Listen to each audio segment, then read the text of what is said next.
Assalamualaikum warahmatullahi wabarakatuh. My name is Muhammad Imran Halimi bin Muhammad Arif. Today, my group will present about environmental issue, which is ozone depletion. My group member is Muhammad Amirul Hazib bin Rosli and Muhammad Fidaus bin Mansur. Firstly, for introduction, over the past 13 years, humans have made progress in stopping damage to the ozone layer by curbing the use of certain chemicals. But more remains to be done to protect and restore the atmospheric shield that sits in the stratosphere about 9 to 80 miles above the Earth's surface. So the definition of ozone depletion is gradual thinning of Earth's ozone layer in the upper atmosphere caused by the release of chemical compounds containing gases chlorine and bromine from industry and other human activities. Ozone depletion is a major environmental problem because it increases the amount of ultraviolet UV radiation that reach Earth's surface, which increase the rate of skin cancer, eye cataract, and genetic, and also the immune system damage. The reason why ozone depletion happened or started is human activity give a significant effect on the global concentration and distribution of stratospheric ozone seen before 1980. The one example of ozone depletion is the annual ozone hole over Antarctica that has occurred during the Arctic spring since the early 1918s. This is not really a hole through the ozone layer, but rather a large area of the stratosphere with extremely low amount of ozone. Ozone depletion is not limited to the area over the South Pole. Research shows that ozone depletion occurs over the latitude that include North America, Europe, Asia, and much of Africa, Australia, and also South America. Next, we go to the importance of ozone layer. The planet is shielded by ozone against harmful ultraviolet UV rays from the sun. Life on Earth would be very difficult without the ozone layer in the atmosphere. In heavy ultraviolet radiation, plants cannot survive and grow, nor can be planted that serve most of the ocean life as food. So, humans will be more vulnerable to skin cancer, cataract, and weakness immune system with a loss of ozone layer barrier.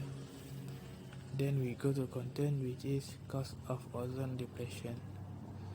The first reason ozone depletion happen is human activity that release polluted into the atmosphere. It occurs when chlorofluorocarbon and halon gas, formerly found in aerosol spray cans and refrigerators, are released into the atmosphere. Carbon dioxide spread around the planet like a blanket and is one of the main gases responsible for absorption of infrared radiation, which comprise the bulk of solar energy.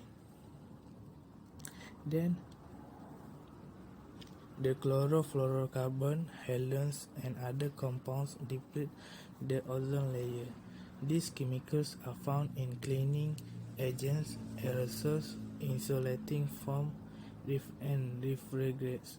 CFC and halogens break down into chlorine and bromine, which in turn destroy the ozone layer. There are so many human activity that make ozone depletion happen. For example, open burning, especially in front of their house or at the forest. Sometimes they do the open burning without get the permission. Sorry. Next is too much car and motorcycle on the road. It causes primarily putting too much carbon dioxide into the atmosphere when coal, oil, and natural gas are burned to generate electricity or to run our car. They will make the atmosphere become bad and the air also polluted and make it easy to get ozone depletion. Ozone sits in the upper atmosphere and absorbs ultraviolet radiation, another type of solar energy that harmful to humans, animals, and plants. CFC and halogens cause chemical reaction that break down ozone molecules, reducing ozone ultraviolet radiation and absorbing capacity. The government can think the different way or other way in order to make sure the total car or motorcycle on the road will decrease. For example, maybe they do the advertisement to encourage people to only use public transport for important thing or meeting. Next, the cause of ozone depletion is absence of public understanding of the risk of ozone layer depletion. This is because individual or person are not afraid of the risk of ozone layer depletion. They will actively grow operations that can deplete the ozone layer. For example, the government which does not stress the issue of depletion of ozone layer, which does not place any penalty on those who conduct open burning practice, is not responsible for those involved.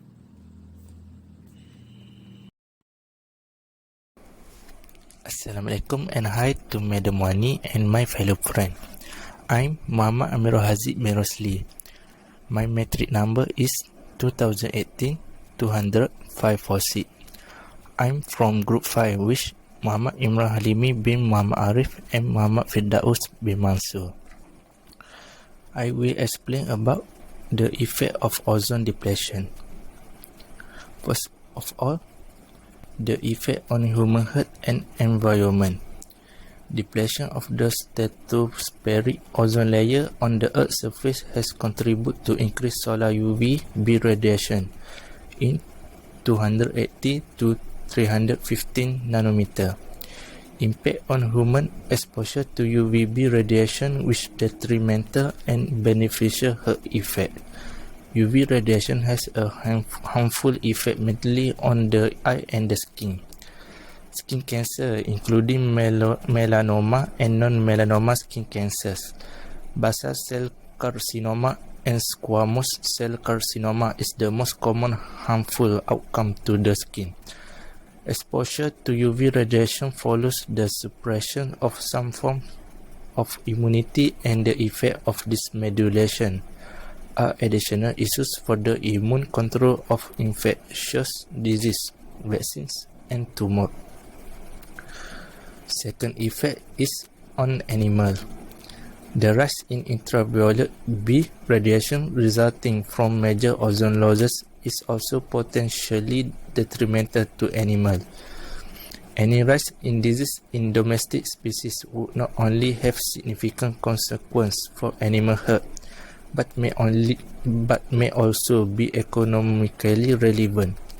Squamous cell carcinomas of the exposed non-pigment areas of cats, goats, sheep, and horses are among the diseases that are likely to increase if ozone depletion continues.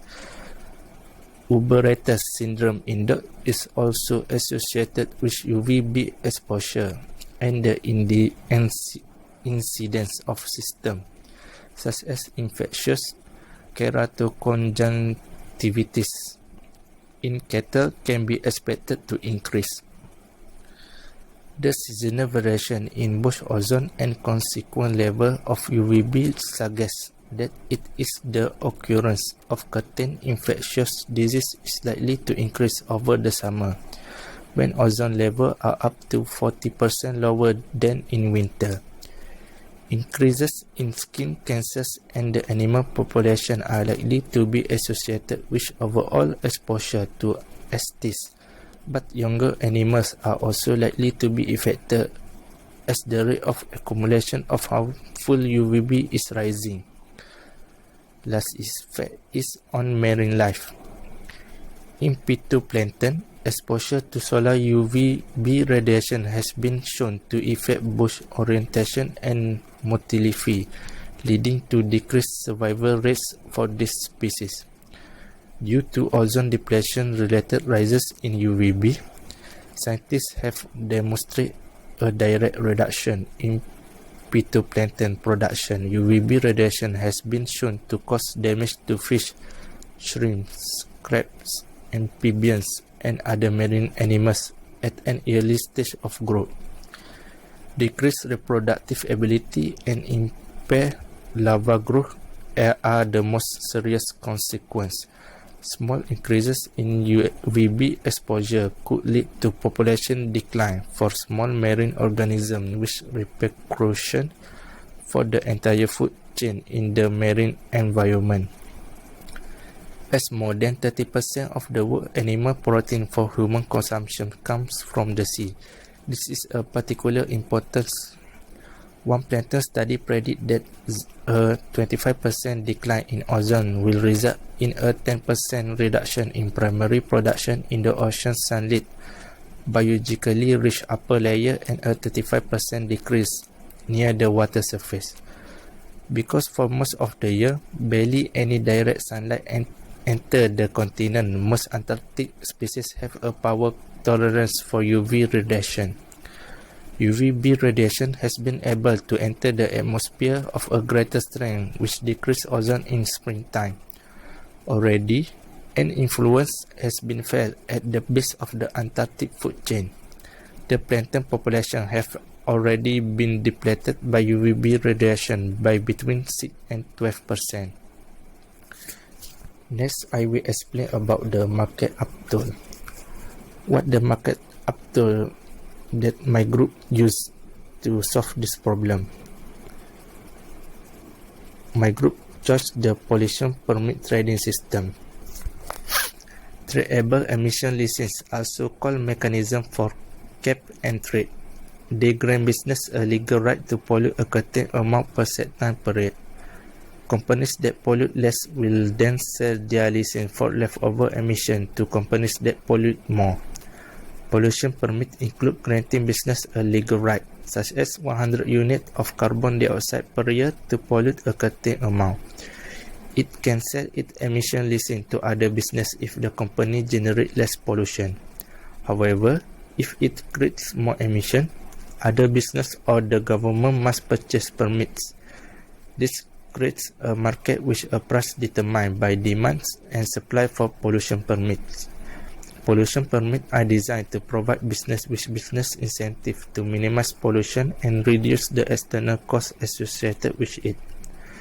It is claimed, for example, that carbon dioxide emissions lead to global warming. Through selling companies this permit to allow emissions, pollution permit may also be a way for the government to increase revenue. So how the system works? There is an incentive to trade as long as polluter face different MAC levels. Suppose a firma has 15 permits but normally emits 75 units of SO2. So the firma will abate 25 units of emission or buy 25 permits from another producer. The firma will choose whichever option is cheaper. The findings are that low cost reduce are cleaning up waste and selling surplus license to other business. at any price higher than their MAC, they will sell. Instead of abating, high-cost abatters can purchase permits. They can purchase lower than their MAC at every price. Trading will process until there is no reason to do so, at which stage the cost-effective solution is obtained until the MAC are reached through companies are equivalent. Trading determines the expenses of the right to pollute without the government having to search for a price. This is because there are no tax revenue made. The method of trading is versatile. By adjusting the number of permit issued, the emission standard may be changed. So what is the protocol involved for the pollution permit? The example of protocol is Kyoto Protocol. The Climate Change Convention, which entered into force on March 21, 1994, identified the possibility of using carbon trading to regulate greenhouse gas emission. Although the convention did not expressly allow the trading of emissions, it expressed a preference for cost-effective approach. The basic authorization for greenhouse gas emission trading came from the Kyoto Protocol to the convention. The key achievement of the December 1997 Conference of the Parties in Kyoto, Japan, was the creation for 38 countries and the European Community of fixed quantitative reductions in greenhouse gas. Reduction compared to 1990 emission levels are projected to be reached by 2012 and are expected to deliver a global reduction of 5.2% from 1919 levels, or 30% from level expected by 2010. For every distinct kind of emission trading are approved by the Kyoto Protocol.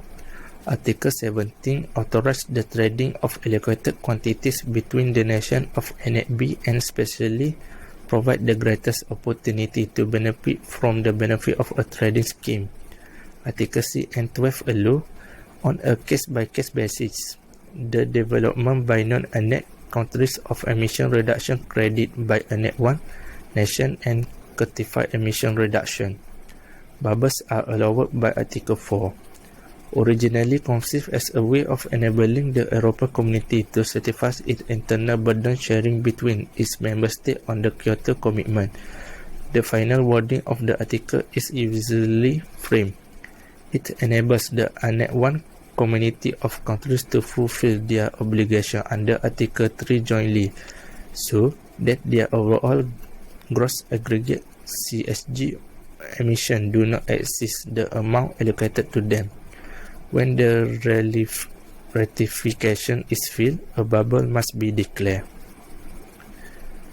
And the international example for solve this issue is, first, trading of greenhouse gas allowance are part of the Kyoto Protocol, an international accord aimed at global warming.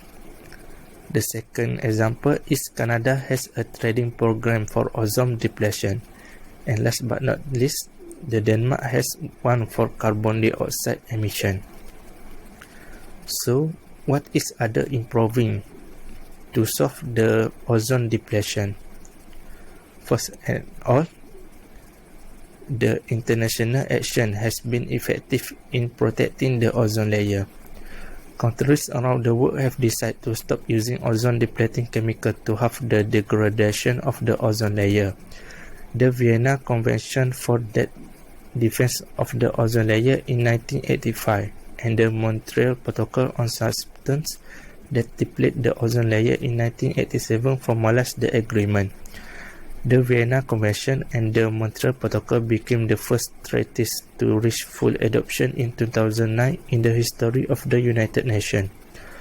Control substances are referred to as substances covered by the protocol: chlorofluorocarbon, hydrochlorofluorocarbons, halous carbon, tetrachloride, methyl chloroform, and methyl bromide are among the major substances. The ozone layer damage caused by any of these compounds is expressed as the potential for their ozone depletion. Next, improving is preventing the loss of ozone from human activity itself. First, Avoid the consumption of gas dangerous to the ozone layer. Due to their content of manufacturing process, some of the most dangerous gases are CFC, chlorofluorocarbon, halogenate hydrocarbon, methyl bromide, and nitrous oxide. Next, do not use cleaning products that are harmful to the environment and to us. Many cleaning products contain solvents and substances corrosive, but you can replace this dangerous substance with non-toxic products such as vinegar or bicarbonate. Then, buy local product. In this way, you not only get fresh product, but you avoid consuming food that has traveled long distance. As the more distant travel, the more nitrous oxide is produced due to the medium used to transport that product. That's all from me. Thank you, madam. Assalamualaikum warahmatullahi wabarakatuh. My name is Muhammad Fidos bin Mansur and I will present ways to maintain the sustainability of ozone layer. First is to avoid the consumption of gases dangerous to the ozone layer. Due to their content or manufacturing process, some of the most dangerous gases are such as CFCs, that is chlorofluorocarbons, halogenated hydrocarbon, methyl bromide, and nitrous oxide. Second is to minimize the uses of cars. The best transport option is in urban is bicycle or walking. If you use a car to a destination, try to make a carpool with others to decrease the use of cars in order to pollute less and safe. With this method, we will reduce the releases of dangerous gases to the air. Third is do not use cleaning products that are harmful to the environment. Many cleaning products contain solvents and substances corrosive, but we can replace the dangerous substance with non-toxic products such as vinegar and bicarbonate.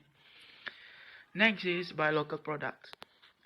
In this way, you not get only fresh products, but you avoid consuming food that has traveled long distance. As the more distance traveled, the more nitrous oxide is produced due to medium used to transport that product. Last is to maintain air conditioners. Because of air conditioners cause to CFC to escape into the atmosphere. CFC can cause harmful and greenhouse effect. Next is the Sustainable Development Goals, that is SDGs. First is to end the poverty in all its forms everywhere. We support small, medium, and large-scale industrial enterprise and their technicians to successfully transition to new technologies that do not deplete the ozone layer. This allows many countries to meet the objective of the Montreal Protocol while ensuring business continuity, retaining and often creating jobs, maintaining competitiveness and increasing productivity and innovation of the related productive sectors. Second is to end hunger, achieve food security, and improve nutrition and promote sustainable agriculture. Ozone layer depletion can reduce the productivity of agricultural lands and plankton in the oceans, the basis of the marine food chain. This has important implications for food security. Phasing out ODS that often are also powerful greenhouse gases, GHGs, can protect the productivity of agricultural lands and oceans. Furthermore, supporting the refrigeration sector, which is the key in extending the shelf life of food products and permitting their long-range transport, that promotes sustainable food production systems. The introduction of environmentally friendly alternatives to methyl bromide and ODS and hazardous pesticides also contributes to food security. Next is and to ensure healthy lives and promote well-being for all ages. Ozone layer depletion allows more UV radiation to reach to the Earth's surface, a contributing factor to melanoma skin cancer. UV radiation is harmful to the human, for especially in human skin. Increases in UV radiation also cause other health concerns, including eye damage, suppression of the immune system, and premature of skin aging. The work in support of Montreal Protocol contributes to reducing the number of deaths and illness from thinning of ozone layer. It also supports the refrigeration sector, which allows for cold chain management for medicines and vaccine in its effort to transfer to low ODP or GWP technologies. To store medicines and vaccines, we need to store it in the medicine and vaccine need to store it in the cold surrounding. Phasing out CFCs for metered dose inhalers (MDIs) also ensures continued availability of COPD medication for asthma patients. Next is to ensure access to affordable, reliable, sustainable, and modern energy for all. As part of work to phase out ODS, energy efficiency in industry often increases as older technologies and processes are replaced by clean energy or higher energy efficiency process. This project is also supported by improving energy efficiency in buildings by promoting investment in new heating and cooling systems, household refrigerator replacement programs, or even installation of thermal insulation foams. These programs have a positive impact on the ozone layer and climate change, and also will reduce the cost for energy consumers, freeing up funds for other primary needs. Next is build resilient infrastructure, promote inclusive and sustainable industrialization, and foster innovation. The work to support the Montreal Protocol promotes sustainable industrialization by upgrading industry through the transfer of clean and environmentally sound technologies that allow for the phase out of ODS and higher GHG fuels while increasing the resource use efficiency. Montreal Protocol related intervention allows small-scale enterprises to connect to existing and new market, retain and improve their competitiveness, create or sustain jobs, and ensure business continuity. As such, the work contributes directly to a country's GDP's growth and industry share of employment.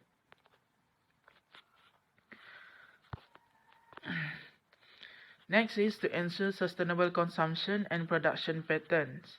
An important aspect of UNDP's work in support of Montreal Protocol is the introduction of safe energy-efficient alternatives to ODS contained in consumer products, such as refrigerators and air conditioning units. The use of such products is rapidly increasing because of a growing world population.